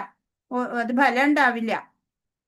മനോനിയന്ത്രണം ഇല്ലാത്ത യോഗാനുഷ്ഠാനം വെറുതെ ടൈം വേസ്റ്റ് മാത്രമായിരിക്കും. ഇപ്പോ മറ്റുള്ളവർക്ക് കാണിക്കാം യോഗം ചെയ്യുന്നുണ്ട് എന്ന്, അത്രേ ഉള്ളൂ. ഇപ്പോ ഭക്തൻ നിരന്തരം പ്രേമപൂർവമായിട്ടുള്ള ഭഗവത് സേവനത്തിൽ ഏർപ്പെടുത്തിയിട്ട് മനസ്സിനെ സ്വാധീനിക്കണം എന്നാണ്. കൃഷ്ണാവബോധത്തിൽ മുഴുകാതെ ഒരാൾക്ക് മനസ്സിനെ നിയന്ത്രിക്കാൻ പറ്റില്ല, അത് ഉറപ്പാണ്. കൃഷ്ണാവബോധവാനായ ഒരാള് പിന്നെ പ്രത്യേക പ്രയത്നം ഇല്ലെങ്കിലും യോഗ പരിശീലനത്തിന്റെ ഫലം ഈസി ആയിട്ട് നേടാനും സാധിക്കും. ഒരു യോഗ പരിശീലകന് കൃഷ്ണാവബോധവാനാകാതെ വിജയം വരിക്കാനും സാധിക്കില്ല. അപ്പോ യോഗം പരിശീലിക്കണം എന്നുണ്ടെങ്കിൽ ആദ്യം എന്താ വേണ്ടേ? കൃഷ്ണാവബോധവാനാവുക, സദാ ഭഗവത് സേവന നിരതനാവുക. അത്രയും കേട്ടപ്പോഴ് അർജുനൻ എന്താ പറയണേ? 37-ാമത്തെ ശ്ലോകം. അർജുന ഉവാച അയതി ശ്രദ്ധയോ ഭേദോ യോഗാചലിതമാനസ അപ്രാപ്യ യോഗ സംസിദ്ധിം കാം ഗതിം കൃഷ്ണ ഗച്ഛതി. അർജുനൻ പറഞ്ഞു, അല്ലയോ കൃഷ്ണ, വിജയം പ്രാപിക്കാത്ത അതീന്ദ്രിയ ജ്ഞാനിയുടെ ഗതി എന്ത്? ആരംഭത്തിൽ വിശ്വാസപൂർവം ആത്മസാക്ഷാത്കാരത്തിലുള്ള പദ്ധതി കൈക്കൊള്ളുകയും പിന്നീട് ലൗകിക വാസനകളാൽ വഴിതെറ്റിക്കപ്പെട്ട് യോഗത്തിന്റെ പരിപൂർണതയിൽ എത്താതെ പിന്മാറുകയും ചെയ്യുന്ന യോഗിക്ക് എന്ത് സംഭവിക്കും? അപ്പൊ യോഗം പ്രാക്ടീസ് ഒക്കെ ചെയ്യാൻ തുടങ്ങി, പക്ഷെ പരിപൂർണതയിൽ എത്താൻ സാധിച്ചില്ല. അങ്ങനെയുള്ള ആ ഒരു യോഗിയുടെ എന്താണ് സ്ഥിതി എന്നാണ്. അപ്പൊ ആത്മസാക്ഷാത്കാരത്തിലേക്ക് അല്ലെങ്കിൽ യോഗ ദർശനത്തിലേക്കുള്ള വഴി ഭഗവത്ഗീതയിൽ പറഞ്ഞു തരുന്നുണ്ട്. ഇപ്പൊ ഭൗതിക ശരീരമല്ല നമ്മളൊക്കെ, അല്ലേ? നമ്മള് ആത്മാവാണ്, ഭഗവത് അംശമായിട്ടുള്ള സച്ചിദാനന്ദ ബോധമാണ്. ഇപ്പൊ ആത്മസാക്ഷാത്കാരത്തിന്റെ അടിസ്ഥാന തത്വം തന്നെ അതാണ്. ശരീര മനസ്സുകൾക്ക് അതീതമായതാണ് ഈ സച്ചിദാനന്ദം എന്ന് പറയുന്നത്. ഇപ്പൊ ജ്ഞാനമാർഗത്തിലൂടെയോ അല്ലെങ്കിൽ അഷ്ടാംഗചര്യയിലൂടെയോ ഭക്തി യോഗം വഴിയോ ഒക്കെ ആത്മസാക്ഷാത്കാരം നമുക്ക് നേടാൻ സാധിക്കും. ഏതു വഴിക്കായാലും ജീവാത്മാവിന്റെ മൂലസ്വരൂപത്തെയും ഭഗവാനുമായിട്ടുള്ള ബന്ധത്തെയും നമ്മള് കൃത്യമായിട്ട് അറിയണം. അങ്ങനെ ആ ഭഗവാനുമായിട്ട് നമുക്ക് ഉണ്ടായിരുന്ന ബന്ധം, നഷ്ടപ്പെട്ടു പോയ ബന്ധം, അത് റീഎസ്റ്റാബ്ലിഷ് ചെയ്യണം ഇപ്പൊ നമ്മള്. അങ്ങനെയാണ് കൃഷ്ണാവബോധത്തിന്റെ പരമകാഷ്ഠയിലേക്ക് നമുക്ക് എത്താൻ സാധിക്കുക. ഇപ്പൊ ഏത് വഴിയായാലും, ഭക്തി യോഗ ആയാലും അഷ്ടാംഗചര്യ ആയാലും ജ്ഞാനയോഗമായാലും ഏത് വഴിയിലൂടെ ആയാലും എത്തിച്ചേരേണ്ടത് ഒരു സ്ഥലത്താണ്, അല്ലെ? ഇപ്പോ ഈശ്വര സാക്ഷാത്കാരത്തിനുള്ള ശരിയായ രീതി ഏത് പദ്ധതികളില് ഓരോ കാലഘട്ടത്തിന് യോജിച്ച് അത് ഓരോ വ്യക്തിക്കും യോജിച്ചത് തിരഞ്ഞെടുക്കാം. പക്ഷെ അതിലെല്ലാം ശ്രേഷ്ഠമായത് ഭക്തിയോഗം തന്നെയാണ്. ഇപ്പോ എന്താ പറയാ, ഈ മൈക്രോസോഫ്റ്റ് അതൊക്കെ പല പല വേർഷൻ ഉണ്ട് അല്ലെ. ഏത് വെർഷൻ നല്ലതാണ് ചോദിച്ചാ ആർക്കാ പറയാൻ പറ്റുക? അതിന്റെ നിർമ്മാതാവിനെ പറയാൻ പറ്റുള്ളൂ അല്ലെ. ഇപ്പൊ ഭഗവാൻ പറയാണ് ഭക്തിയോഗമാണ് ശ്രേഷ്ഠം എന്ന്. അപ്പോ അതാണ് നമ്മള് മാനിക്കേണ്ടത് അല്ലെ. ഭഗവാന്റെ പ്രസന്നതയ്ക്കായിട്ട് നമ്മള് എല്ലാം ചെയ്യാം. കർമ്മയോഗം എന്ന് പറഞ്ഞ ഇന്ദ്രിയങ്ങൾ വഴി ഭഗവാന് സേവ ചെയ്യാം. ജ്ഞാനയോഗം മനസ്സുകൊണ്ട് ഭഗവാന് സേവ. ഭക്തിയോഗം എന്ന് പറഞ്ഞാൽ ജീവൻ ആത്മാവ് ആത്മ സാക്ഷാത്കാരത്തിന് വേണ്ടിയിട്ടുള്ള സേവ. ധ്യാനയോഗം എന്ന് പറഞ്ഞാൽ ബുദ്ധി കൊണ്ട് ഭഗവാന് സേവ ചെയ്യുന്നതാണ്. യോഗ പലതുണ്ട്. ഭക്തിയോഗ അത് ഫൈനൽ സ്റ്റെപ്പാണ്, ഭഗവാനിലേക്ക് എത്തുക തന്നെ ചെയ്യും. 38ാമത്തെ ശ്ലോകം. കച്ചിന്നോ ഭയവിഭ്രഷ്ട ചിന്നാഭ്രമിവ നശ്യതി അപ്രതിഷ്ഠോ മഹാബാഹോ വിമൂഢോ ബ്രഹ്മണപതി. ഹേ മഹാബാഹോ കൃഷ്ണ, അങ്ങനെ അതീന്ദ്രിയതയുടെ മാർഗത്തിൽ നിന്ന് ഭ്രഷ്ടനായി തീർന്ന ഒരാൾ ഭൗതികമായോ ആധ്യാത്മികമായോ ഉത്കർഷം നേടാനാവാതെയും ഒരിടത്തും സ്ഥാനമില്ലാതെയും ഛിന്ന ഭിന്നമായി പോയ മേഘത്തെ പോലെ നശിക്കുമോ? അപ്പോ യോഗ ചെയ്യാനൊക്കെ തുടങ്ങി, പക്ഷെ അതില് വിജയം കൈവരിക്കാൻ, അത് പ്രോസസ്സ് കംപ്ലീറ്റ് ചെയ്യാനൊന്നും സാധിച്ചില്ല. അങ്ങനെയുള്ളവർക്ക് എന്ത് സംഭവിക്കും എന്നാണ് ചോദിച്ചുകൊണ്ടിരിക്കണേ. അപ്പൊ വീണ്ടും ചോദിക്കാണ്, അങ്ങനെ യോഗഭ്രഷ്ടനായി തീർന്ന ഒരാള് ഭൗതികമായോ ആധ്യാത്മികമായോ ഉത്കർഷം കിട്ടില്ല, നേടില്ല. അങ്ങനെ ഒരിടത്തും സ്ഥാനമില്ലാതെ ഛിന്ന ഭിന്നമായ മേഘത്തെ പോലെ ആയി നശിക്കുവോ എന്ന് അർജുനന് സംശയം. അപ്പോ മനസ്സ് ലൗകികതയില് ചേർന്നിരിക്കണത് തന്നെയാണ്. ഇതുവരെ അനുഭവിച്ച സുഖങ്ങള് എത്ര സമയം ഉണ്ടായി? നമ്മളൊന്ന് ആലോചിച്ച് നോക്കണം, ചിന്തിക്കണം. സ്വയം നമ്മൾ ശുദ്ധീകരിക്കുകയാണ് വേണ്ടത്. ദുസ്വഭാവങ്ങളൊക്കെ സ്വയം നമ്മൾ മാറ്റിയെടുക്കണം. മനസ്സ് ലോക വിഷയങ്ങളിൽ നിന്ന് അഭ്യാസത്തിലൂടെ അല്ലെ വിട്ടുവരണം. അങ്ങനെ യോഗാവസ്ഥ നമുക്ക് സാധ്യമാവും എന്നാണ്. ആകാശത്തിലെ ഒരു മേഘശകലം ചിലപ്പോൾ ചെറിയൊരു മേഘത്തിൽ നിന്ന് വിട്ടുപോന്ന് വലിയ ഒന്നിനോട് ചേരും. അങ്ങനെ യോജിക്കാനാവാതെ വരുമ്പോഴോ കാറ്റ് പറത്തി വിടും ആ മേഘത്തിനെ. ആ മേഘക്കീറ് നിസ്സീമതയില് നിരാധാരമായി പാറി നടന്നു മറയും. പിന്നെ അപ്പോ മൗലികമായിട്ട് നമ്മള് ആത്മസത്തയാണ് എന്നും ബ്രഹ്മം, പരമാത്മാവ്, ഭഗവാൻ എന്നീ അവസ്ഥകളില് സ്വയം ആവിഷ്കരിക്കുന്ന ആ കൃഷ്ണന്റെ ഒരു അംശം തന്നെയാണ് എന്നുമുള്ള ആ ബോധം നമുക്ക് ഉണ്ടാവണം. അതാണ് അതീന്ദ്രിയ സാക്ഷാത്കാരത്തിന്റെ ആ വഴി കുറിക്കുന്നത്. ബ്രഹ്മണപഥി എന്നാ പറയാ. പരമമായിട്ടുള്ള ആ സമ്പൂർണ്ണ പ്രത്യക്ഷീഭാവമായിട്ടുള്ള ആ ശ്രീകൃഷ്ണ ഭഗവാനില് നമ്മള് ചെന്നെത്തണം. അതാ നമ്മുടെ വിജയം അല്ലേ. അങ്ങനെയുള്ള ആളാണ് യോഗി. ആത്മസാക്ഷാത്കാരത്തിലേക്കുള്ള അത്യുത്തമ മാർഗം ഭക്തിയോഗം, അതല്ലെങ്കിൽ നേരിട്ടുള്ള കൃഷ്ണാവബോധ പദ്ധതി. അത് തന്നെയാണ് ആത്മസാക്ഷാത്കാരത്തിലേക്കുള്ള ഏറ്റവും ടോപ്പ് വേ എന്ന് പറയണത്. ഹരേ കൃഷ്ണ. 39ാമത്തെ ശ്ലോകം. ഏതന്മേ സംശയം കൃഷ്ണ ചേതുമർഹസ്യ ശേഷത ത്വധന്യ സംശയസ്യ ചേതാനഹ്യുപപദ്യതേ. അല്ലയോ കൃഷ്ണ, ഇതാണ് എന്റെ സംശയം. അങ്ങ് തന്നെ ഇത് പൂർണ്ണമായും തീർത്തു തരണം. അങ്ങയെ അല്ലാതെ ഈ സംശയം അകറ്റാൻ കഴിവുള്ളവരായിട്ട് ആരെയും ഞാൻ കാണുന്നില്ല. അപ്പോ ഈ വിജയം കൈവരിച്ചില്ല. യോഗ പദ്ധതിയൊക്കെ തുടങ്ങി വെച്ചു, കുറെയൊക്കെ ചെയ്തു.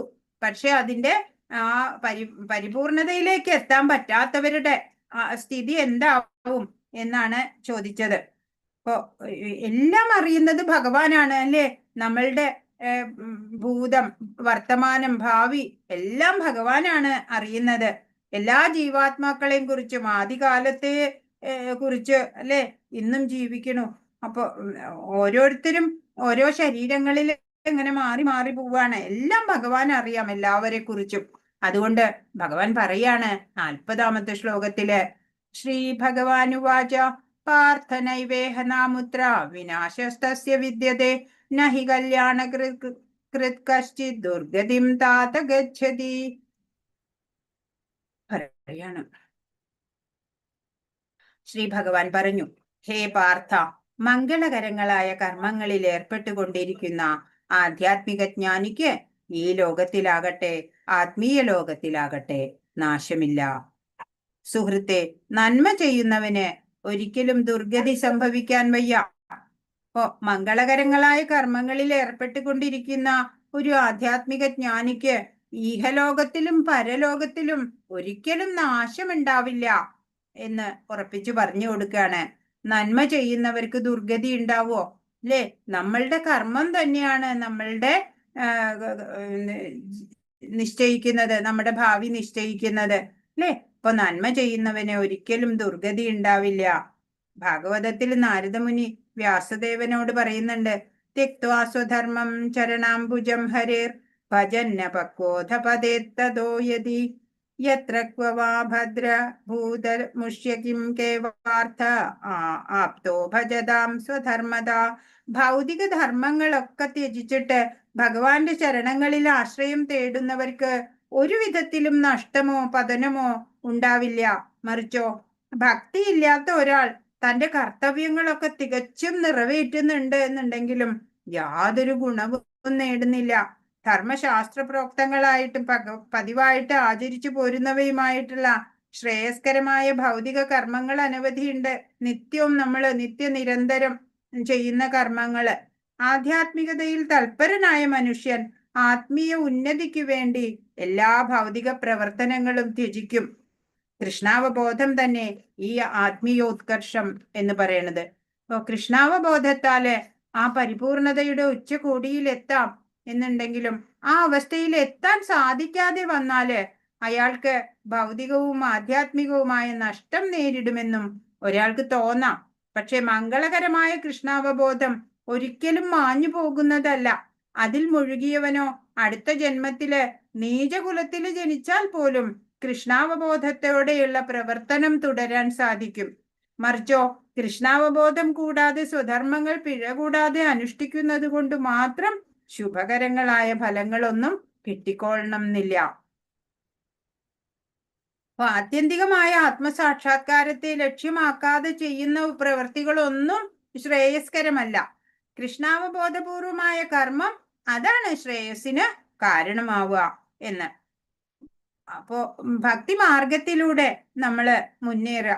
കൃഷ്ണാവബോധമാകയാല് അത് ശ്രേയസ്കരമായിരിക്കും. അപ്പോ അവര് അങ്ങനെ പരിശ്രമിച്ചു വരണവര് ഒരിക്കലും അധപ്പതിച്ചു പോവില്ല എന്നാണ്. പിന്നെ ഒരു കാര്യം പറയാനുണ്ട് എല്ലാരോടുമായിട്ട്. ഏകാദശി അടുത്ത 6-ാം തീയതിയാണ് വരുന്നത്. അപ്പൊ നമ്മുടെ ക്ലാസ്സുകാർ മാത്രമായിട്ട് ഏകാദശിയുടെ അന്ന് ഭഗവത്ഗീത മുഴുവനും 700 ശ്ലോകങ്ങളും വായിക്കാം. അങ്ങനെയാണ് ഇവിടെ ചെയ്തു വരുന്നത്. അപ്പോഴ് ഓരോരുത്തരും പേര് കൊടുക്കുക, എല്ലാവരും പങ്കെടുക്കുക. അത് രാത്രി സമയത്തല്ല, രാവിലെയോ അല്ലെങ്കിൽ 2 മണിക്കോ എപ്പോഴാണ് എല്ലാവരുടെയും സൗകര്യം അനുസരിച്ച് ഒരു സമയം തീരുമാനിച്ചിട്ട് എല്ലാവരും പേര് കൊടുക്കുക. അപ്പോൾ വായിക്കുന്ന അധ്യായം ഏതാണ്, അവരവർക്ക് വായിക്കാൻ പറ്റുന്ന അധ്യായം ഏതാണെങ്കിൽ അത് അഡ്മിന്മാരോട് പറയുക, അല്ലെങ്കിൽ ഗ്രൂപ്പിൽ ഇട്ടാലും മതി. അങ്ങനെ എല്ലാവരും പങ്കെടുക്കുക. ഏകാദശിയുടെ അന്ന് ഭഗവത്ഗീത ഫുള്ള് പാരായണം ചെയ്യുന്നത് വളരെ വിശേഷമാണ്. അപ്പോൾ നമ്മളിവിടെ അത് ചെയ്തു വരുന്ന ഒരു കാര്യമാണ്. അപ്പോൾ നമ്മൾ ലെവൽ 2-ലുള്ള ഈ ക്ലാസ്സിലെ എല്ലാവരും ചേർന്ന് ഏകാദശിയുടെ അന്ന് സ്യൂട്ടബിൾ ആയ ഒരു സമയം പറഞ്ഞോളൂ എല്ലാവരും. അങ്ങനെ പകൽ സമയത്ത് എപ്പോഴെങ്കിലും വായിക്കുക. 2-2.25 മണിക്കൂർ ഏതാണ്ട് വേണ്ടി വരും. അങ്ങനെ ഗ്രൂപ്പിലിടാനൊന്നും അറിയത്തില്ല എനിക്ക്. മറ്റേ ഫോൺ ചെയ്താ ഫോൺ എടുക്കത്തുമില്ലാരും. അപ്പൊ ഞാൻ 5-ാമത്തെ അധ്യായം വായിക്കാം. ഒന്ന് നോട്ട് ചെയ്തോളൂ കേട്ടോ. ഗീതമാതാജി. ഹരേ കൃഷ്ണ. ഹരേ കൃഷ്ണ. ഹരേ കൃഷ്ണ. 5-ാമത്തെ അധ്യായം കോമളം. ഓക്കെ. ഹരേ കൃഷ്ണ. 5-ാമത്തെ അധ്യായം. അതെ.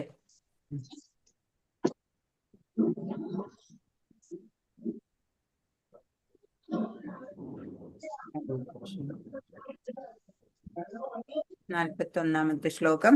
പ്രാപ്യ പുണ്യകൃതാം ലോകാനുഷിത്വാ ശാശ്വതീ സമാ ശുചീനാം ശ്രീമതാം ഗേഹേ യോഗഭ്രഷ്ടോഭിജായതേ. അങ്ങനെ യോഗത്തിൽ പരാജിതനാവുന്നയാൾ പുണ്യം ചെയ്തവർക്കായുള്ള ഉപരിലോകങ്ങളിൽ ആനന്ദം അനുഭവിച്ചുകൊണ്ട് അസംഖ്യം സംവത്സരങ്ങൾ വാണതിനു ശേഷം നീതിനിഷ്ഠയുള്ള പുണ്യാത്മാക്കളുടെയോ ധനികരുടെയോ കുടുംബങ്ങളിൽ വീണ്ടും പിറക്കും. ഹരേ കൃഷ്ണ. ആരാണ്? പറയൂ, ആരാണ് ഭക്തിയോഗം വായിക്കണേ? ഹരേ കൃഷ്ണ. ഇപ്പൊ ആരാണ് പറഞ്ഞത്? കോമളം മാതാജി. അദ്ദേഹത്തിന്റെ നമ്പർ പറയാം മാതാജി. ഹരേ കൃഷ്ണ. 9895293956. അതല്ല, അദ്ദേഹത്തിന്റെ എത്രാം അധ്യായം എന്ന്? അധ്യായം 12. Okay okay. ക്ലാസ് ക്ലാസ് കഴിഞ്ഞിട്ട് പറഞ്ഞാലും യോഗം. അധ്യായം 12 ഭക്തിയോഗം. Okay okay. ക്ലാസ് കഴിഞ്ഞിട്ട് എല്ലാവരും പേര് പറഞ്ഞോളൂ കേട്ടോ. ഇപ്പൊ നമുക്ക് ക്ലാസ് കണ്ടിന്യൂ ചെയ്യാം. ശരി. ഹരേ കൃഷ്ണ. മുഴുവനും വായിക്കണോ? മുഴുവൻ ശ്ലോകം വായിക്കണോ? പറ്റുന്ന പോലെ വായിച്ചാ മതി. എത്ര ശ്ലോകം വായിക്കാൻ പറ്റുള്ളൂ അത്ര പറഞ്ഞാ മതി. മാതാജി ഹരേ കൃഷ്ണ. മാതാജി അധ്യായം 4. നോട്ട് ചെയ്തോളൂ ഗീത മാതാജി. സുലോചന മാതാജി അല്ലേ 4? അധ്യായം 4. 10 ഞാൻ വായിക്കാം മാതാജി. പ്രമീള 10. പിന്നെ ഒരു കാര്യം ഉണ്ടായിരുന്നു. എന്താ വെച്ചാൽ നമ്മള് 2 ഗ്രൂപ്പ് ഉണ്ട് ഇതിനകത്ത്. അപ്പോ ഗ്രൂപ്പ് ഓപ്പൺ ആക്കി തരാം. ഗ്രൂപ്പിൽ ഇടുന്നതായിരിക്കും നല്ലത്. ഗ്രൂപ്പ് 2 ഉണ്ട് ഇതില്. പറയുന്നവരെ പിന്നെ 2ആയിട്ട് നമ്മള് അത് തെറ്റിപ്പോവാനുള്ള സാധ്യതയുണ്ട്. എന്തായാലും ഈ ക്ലാസ് കഴിഞ്ഞിട്ട് പറഞ്ഞാ മതി. ഇത് ക്ലോസ് ചെയ്യുന്നതിന് മുമ്പ് ഞാൻ ഓർമ്മയുള്ളപ്പോ പറഞ്ഞു എന്ന് മാത്രം. പിന്നീട് ചിലപ്പോ ഞാൻ മറന്നു പോകും. അത് കാരണം ഞാൻ ഓർമ്മ വന്ന ഉടനെ പറഞ്ഞതാ. ക്ലാസ് കഴിഞ്ഞിട്ട് നമുക്ക് അതിനെപ്പറ്റി കൂടുതൽ ഡിസ്കസ് ചെയ്യാം. ഹരേ കൃഷ്ണ. ഹരേ കൃഷ്ണ. അപ്പൊ നമ്മൾ പറഞ്ഞത് എന്താണ്? 41ാമത്തെ ശ്ലോകം എന്താ പറയണത്? ചിലവര് യോഗ പരിശീലനമൊക്കെ ചെയ്തു വന്നു, പക്ഷെ അതില് പരിപൂർണത നേടാൻ പറ്റിയില്ല, പരാജിതനായി എന്ന് വെച്ചാലും വിഷമിക്കേണ്ട. അവര് അധപ്പതിച്ചു പോവൊന്നുമില്ല എന്ന് ഭഗവാൻ പറയാണ്. അവര് മരണാനന്തരം പുണ്യകർമ്മം ചെയ്തവർക്കായുള്ള ഉപരിലോകങ്ങളില്, അതായത് സ്വർഗം പോലെയൊക്കെ ഉള്ള ലോകങ്ങൾ ഉണ്ടല്ലോ, അവിടെ ആനന്ദം അനുഭവിച്ചുകൊണ്ട് അസംഖ്യം സംവത്സരങ്ങള് വാഴാൻ സാധിക്കും. അത് കഴിയുമ്പോഴോ പുണ്യം നശിക്കുമ്പോഴ് അല്ലെ, ക്ഷീണേ പുണ്യം അർത്യലോകം വിശന്തി. അങ്ങനെ അവിടുത്തെ പുണ്യം കഴിയുമ്പോഴ് വീണ്ടും ഇവിടെ വന്ന് ജനിക്കണം. പക്ഷേ എവിടെ ജനിക്കുക? നീതിനിഷ്ഠയുള്ള പുണ്യാത്മാക്കളുടെയോ അല്ലെങ്കിൽ ധനികരുടെയോ ഒക്കെ കുടുംബങ്ങളിൽ പിറക്കും. അങ്ങനെ പിറന്നാൽ എന്താ ഗുണം? അപ്പൊ ജനനം മുതൽക്ക് തന്നെ അവർക്ക് ഭക്തി പ്രാക്ടീസ് ചെയ്യാൻ സാധിക്കും. ഭക്തരായിട്ടുള്ള മാതാപിതാക്കളും കുടുംബക്കാരുടെ ഇടയിൽ ജനിക്കുമ്പോ അതിൻ്റെതായ ഗുണമുണ്ട് അല്ലെ. ഇപ്പൊ നമ്മള് പ്രായമായിട്ടല്ലേ ഭഗവത്ഗീതയൊക്കെ പഠിക്കാൻ വരണത്. അല്ലാത്തവർക്കോ 3 വയസ്സായ കുട്ടികൾ ചിലവര് 700 ശ്ലോകവും ബൈഹാർട്ട് പറയും അല്ലേ ഭഗവത്ഗീത. അപ്പോ അതുപോലെയുള്ള ഭക്തരായിട്ടുള്ളവരുടെ കുടുംബങ്ങളിൽ ജനിക്കാൻ പറ്റും. അതല്ലെങ്കിൽ ആദ്യം തുടക്കം മുതലേ ഭക്തി പ്രാക്ടീസ് ചെയ്യാൻ പറ്റുന്ന തരത്തിലുള്ള ഒരു ജന്മായിരിക്കും അങ്ങനെയുള്ളവർക്ക് കിട്ടുക. അങ്ങനെ അവർക്ക് ആ ജന്മത്തില് ആത്മസാക്ഷാത്കാരത്തിനുള്ള ആ പരിപൂർണതയിലേക്ക് എത്താനും സാധിക്കും. അപ്പോ കുറച്ച് ചെയ്താലും മതി, പേടിക്കേണ്ടതില്ല. 42. അഥവാ യോഗിനാമേവ കുലേ ഭവതി ധീമതാം ഏതദ്ധി ദുർലഭതരം ലോകേ ജന്മയതീദൃശം. അല്ലെങ്കിലോ ഇനി വേറെ ഒരു രീതിയിലാണെങ്കിലോ, ഏറെ കാലം യോഗാനുഷ്ഠാനം ചെയ്തിട്ടും അതിൽ വിജയിക്കാതിരുന്നാല് അഭിജ്ഞരായ അതീന്ദ്രിയ യോഗികളുടെ കുലത്തിൽ പിറന്നു എന്ന് വരാം. തീർച്ചയായും ഈ ലോകത്തിൽ അത്തരത്തിലുള്ള ജന്മം സുദുർലഭമാണ്. അപ്പോ അഭിജ്ഞരായിട്ടുള്ള അതീന്ദ്രിയ യോഗികളുടെ കുലത്തിൽ ചിലപ്പോ പിറന്നേക്കാം. അത് ദുർലഭാണ് അല്ലെ, വളരെ ദുർലഭാണ് അങ്ങനത്തെ ജന്മങ്ങളൊക്കെ. മഹാജ്ഞാനികളായിട്ടുള്ള യോഗികളുടെ അല്ലെങ്കിൽ അതീന്ദ്രിയ ജ്ഞാനികളുടെ കുലത്തിലുള്ള ജനനം, അതൊക്കെ എന്താ പ്രശംസിക്കണേ അല്ലേ. ജനിക്കുന്ന കുട്ടിക്കോ ജീവിത ആരംഭം മുതൽക്ക് തന്നെ ആധ്യാത്മിക പ്രവണത ഉണ്ടാവും. ആചാര്യന്മാരുടെയും ഗോസ്വാമികളുടെയും ഒക്കെ കുടുംബങ്ങളിലാ അങ്ങനെയുള്ളവര് ജനിക്കുക. പാരമ്പര്യത്താലും പരിശീലനം കൊണ്ടും അവിടെ പാണ്ഡിത്യവും ഭക്തിയും ഉള്ളവരായിട്ട് ആണ് അവര് വളരുക. അത് ആ ജന്മത്തിൽ അവർക്ക് സത്യത്തിന്റെ സത്യസാക്ഷാത്കാരം ഉണ്ടാവുകയും ചെയ്യും. ശ്രീല പ്രഭുപാദൊക്കെ അങ്ങനെയുള്ള പുണ്യാത്മാവായിരുന്നു അല്ലേ? 43-ാമത്തെ ശ്ലോകം. തത്ര തം ബുദ്ധി സംയോഗം ലഭത്തെ പൗർവദേഹികം യദതേ ച തതോ ഭൂയ സംസിദ്ധ കുരുനന്ദന. അല്ലയോ കുരുനന്ദന, അങ്ങനെ വീണ്ടും പിറക്കുമ്പോൾ യോഗിക്ക് മുൻ ജന്മത്തിലെ ദിവ്യ അവബോധം തിരിച്ചു കിട്ടുന്നു. ആധ്യാത്മികമായി പൂർണ്ണ വിജയം നേടാൻ വേണ്ടി അയാൾ പ്രയത്നം തുടരുന്നു. അപ്പോ ഈ മെറ്റീരിയൽ നോളജ് പോലെയല്ല ആത്മീയ ജ്ഞാനം എന്ന് പറയണത്. അത് ക്യാരി ഫോർവേഡ് ചെയ്യും. ജന്മജന്മാന്തരത്തിൽ ഇങ്ങനെ ക്യാരി ഓവർ ചെയ്ത് കൊണ്ടുപോകാൻ പറ്റും. അല്ലാതെ ഇപ്പോ നമ്മൾ മെറ്റീരിയൽ നോളജ് എന്ന് പറഞ്ഞാൽ അങ്ങനെ ഈ ജന്മത്തിൽ നമ്മൾ ട്രിപ്പിൾ PhD എടുത്തു എന്ന് പറഞ്ഞിട്ട് അടുത്ത ജന്മത്തിൽ കാര്യമില്ല. അടുത്ത ജന്മത്തിൽ തറാപറാന്ന് വെച്ച് പഠിച്ചുകൊണ്ട് വരണം അല്ലെ? പക്ഷെ ഇത് ആത്മീയ ജ്ഞാനം അങ്ങനെയല്ല. ഈ ജന്മത്തിൽ നമ്മൾ എത്രത്തോളം ജ്ഞാനം സമ്പാദിച്ചിട്ടുണ്ടോ അതിന്റെ കണ്ടിന്യൂവേഷൻ ആയിട്ട് മാത്രം അടുത്ത ജന്മത്തിൽ നമുക്ക് ചെയ്യാൻ സാധിക്കും. അതിന്റെ ഈ ജന്മത്തിലെ കഴിഞ്ഞു പോയ ജന്മത്തിലെ ആ ദിവ്യ അവബോധം നമുക്ക് വരുന്ന ജന്മത്തിലും തിരിച്ചു കിട്ടും എന്നാണ്. അങ്ങനെ ഒരു ഉത്തമ ബ്രാഹ്മണ കുടുംബത്തിൽ ജനിക്കാനും അല്ലെ, അല്ലെങ്കിൽ നമ്മള് ഭരത ചക്രവർത്തിയുടെ കഥ പറഞ്ഞപ്പോ പറഞ്ഞു അല്ലെ, എത്ര ജന്മങ്ങള് 2-3 ജന്മങ്ങള് നമ്മൾ കണ്ടു അല്ലെ. ജഡഭരതനായിട്ട് മാനായിട്ട് പിറന്നു അല്ലെ, ചക്രവർത്തി മാനായിട്ട് പിറന്നു. പിന്നത്തെ ജന്മം ജഡഭരതനായി. ആരോടും ഒന്നും മിണ്ടില്ല. പരമജ്ഞാനിയാണ്, പക്ഷെ ആരോടും ഒന്നും മിണ്ടണില്ല അല്ലെ. അത്ര ഈ അതീന്ദ്രിയ ജ്ഞാനി ആണെന്ന് ആർക്കും അറിയണ്ടായിരുന്നില്ല. പിന്നീട് ഒരു രഘുഗണ രാജാവിന്റെ പല്ലക്ക് ചുമക്കാനും ഒക്കെ നിന്നു. അപ്പോഴാണ് ആ രാജാവിന് മനസ്സിലായി ഇദ്ദേഹം ഒരു അതീന്ദ്രിയ ജ്ഞാനിയാണ് എന്ന്. അത് മുൻ ജന്മങ്ങളില് അദ്ദേഹം ചെയ്ത ആത്മീയ ജ്ഞാനം ആർജിച്ച ആ യോഗ പരിശീലനവും ഒക്കെ കൊണ്ടാണ്. അതൊന്നും ഒരിക്കലും നിഷ്ഫലമാവില്ല എന്നുള്ള തെളിവാണ് ഈ ഭരത ചക്രവർത്തിയുടെ കഥ നമുക്ക് പറഞ്ഞു തരുന്നത്. ഹരേ കൃഷ്ണ. 44-ാമത്തെ ശ്ലോകം.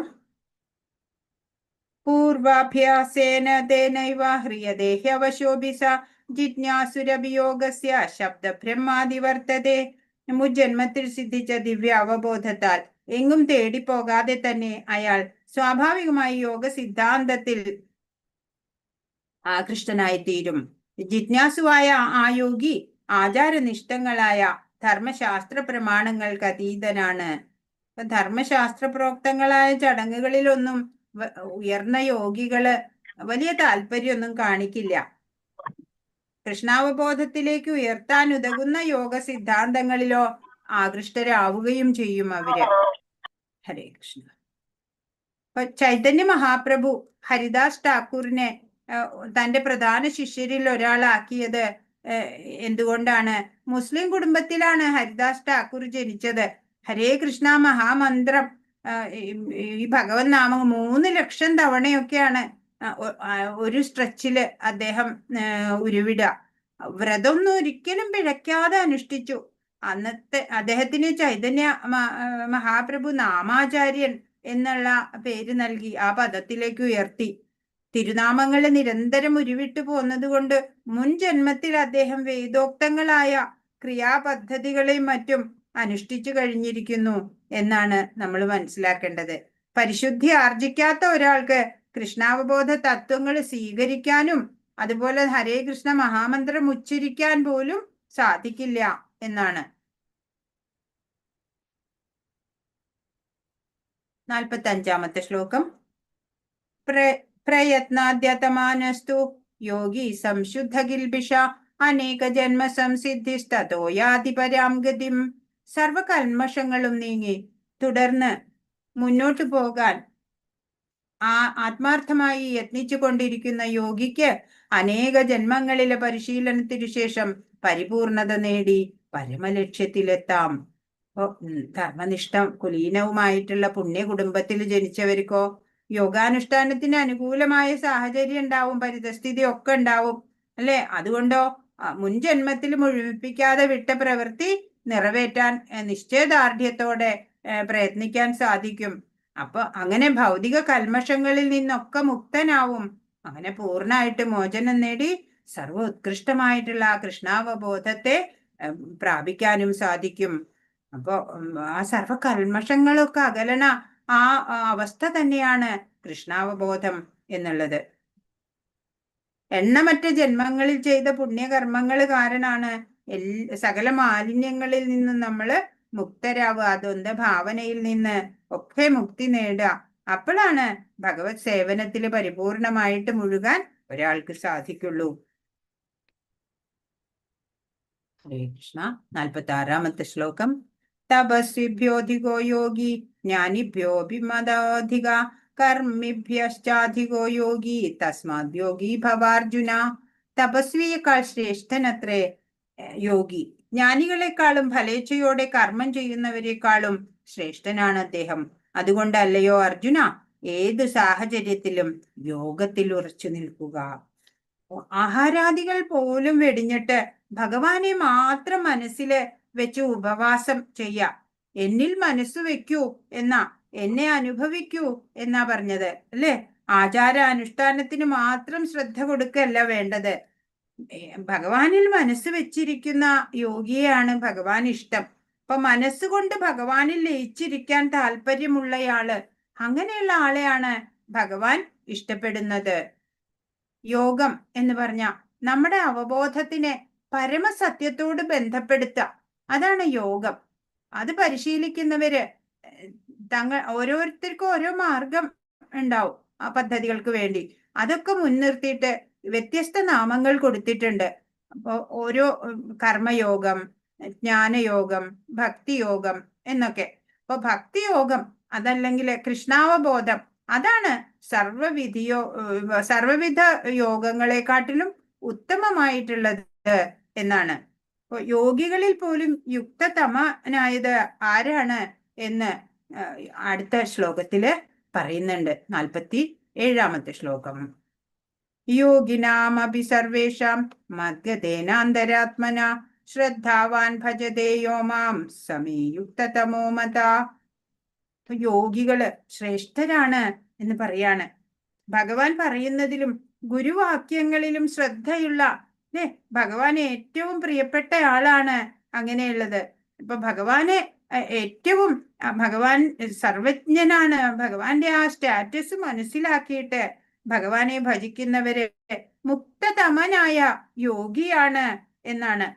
പൂർണ്ണ വിശ്വാസത്തോടെ എപ്പോഴും എന്നിൽ തന്നെ നിലകൊള്ളുകയും എന്നെ തന്നെ ധ്യാനിച്ചുകൊണ്ട് പ്രേമപൂർവം എന്റെ ദിവ്യ സേവനത്തിൽ ഏർപ്പെട്ടുകൊണ്ടിരിക്കുകയും ചെയ്യുന്നവനാണ് എല്ലാ യോഗികളിലും വെച്ച് അത്യുത്തമ യോഗിയും എന്നോട് ദൃഢതമമായി യോഗത്തിൽ ബന്ധപ്പെട്ടിരിക്കുന്നവനും. ഇതാണ് എന്റെ അഭിപ്രായം. എന്താണ് ഭഗവാൻ കൺക്ലൂഡ് ചെയ്ത് പറഞ്ഞത്? പൂർണ്ണ വിശ്വാസത്തോടെ വേണം അല്ലെ എപ്പോഴും ഭഗവാനിൽ നിലകൊള്ളുക, ഭഗവാനിൽ മനസ്സുറപ്പിക്കുക, ഭഗവാനെ തന്നെ ധ്യാനിച്ചുകൊണ്ട് പ്രേമപൂർവം ഭഗവാന്റെ ദിവ്യ സേവനത്തിൽ ഏർപ്പെടുക.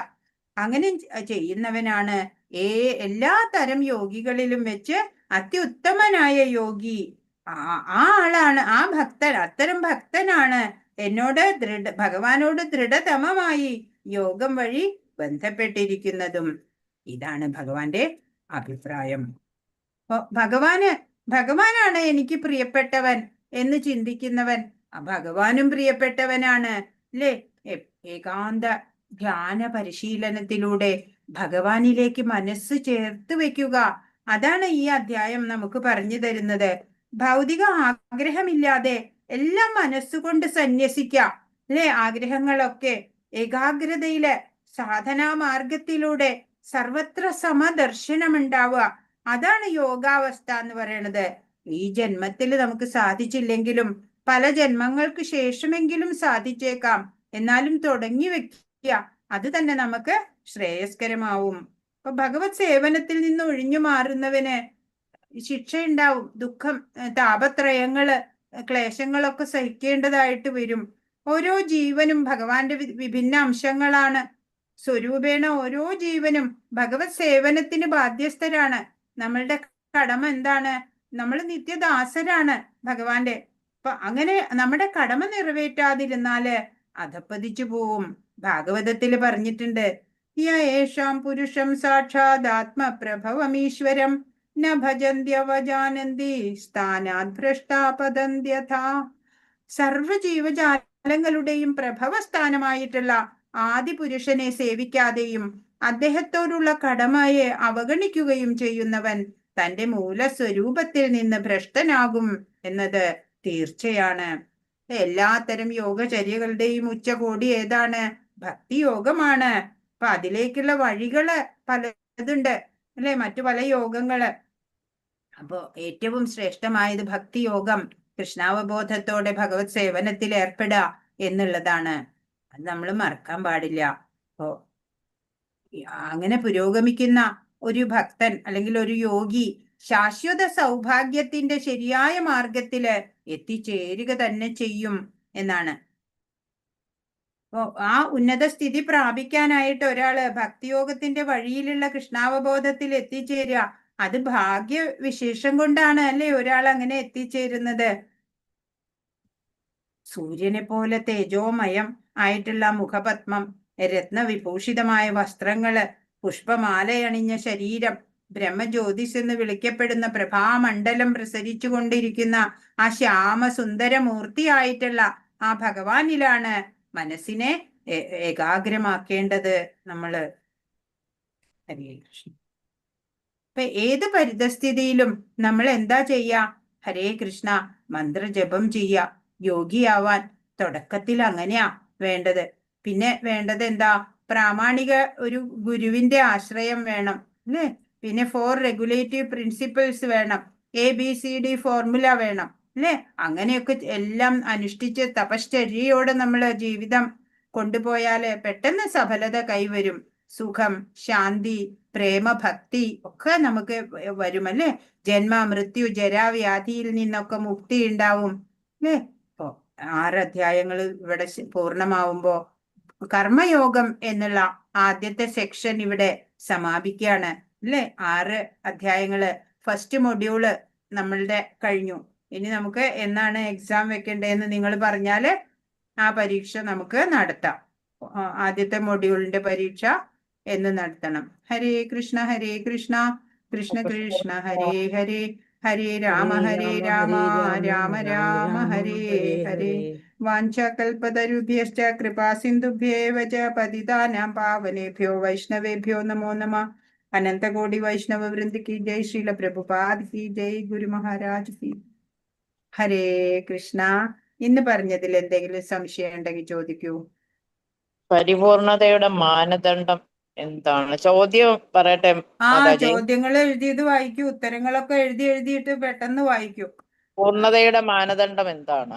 എന്താണ് പറഞ്ഞോളൂ. കൃഷ്ണപ്രീതി അല്ലേ മാതാജി? അതെ, അതൊക്കെ ക്ലാസ് ഇങ്ങനെ പോയിക്കൊണ്ടിരിക്കുമ്പോ തന്നെ ആൻസർ ഒക്കെ എഴുതണം.